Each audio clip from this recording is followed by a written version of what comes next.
شکی نیست که اصل و اساس زندگی بر پایه رفاقته. باید ارتباط بین زن و شوهر بر اساس رفاقت باشه و غیر از این اگر باشه اصلا غلطه.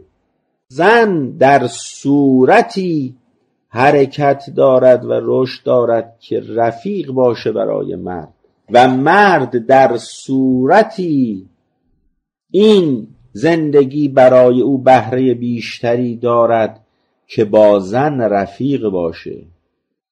رفیق بودن میدونید یعنی چه؟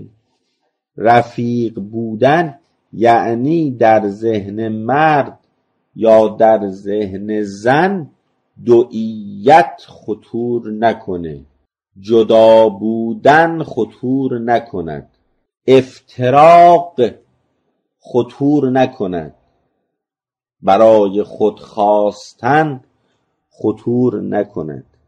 اینها همه با رفاقت منافات داره. کاری را که انجام میدهد که انه او داره انجام میده و کاری را که او انجام میده که انه این داره انجام میده. خود را یک واحد در دو جسم احساس کنند.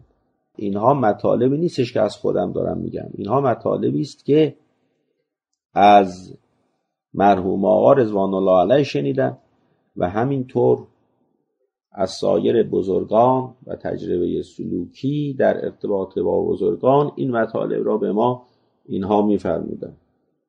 بارها من گفتم هر چه صمیمیت در زندگی بیشتر باشه نزول ملائکه در اون زندگی بیشتره و اینم جزو همون قوانین تکوینه.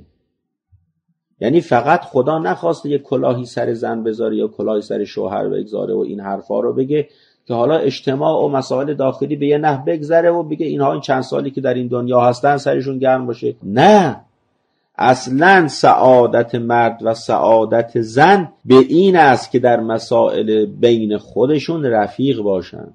سعادت در اینه، حرکت در اینه. با ذهن آشفته نمیشه انسان پیش خدا بره. با ذهن آشفته انسان نمیتواند قدم بردارد. با ذهنی که در او افکار خلاف است برای انسان شرایط مناسب حاصل نخواهد شد.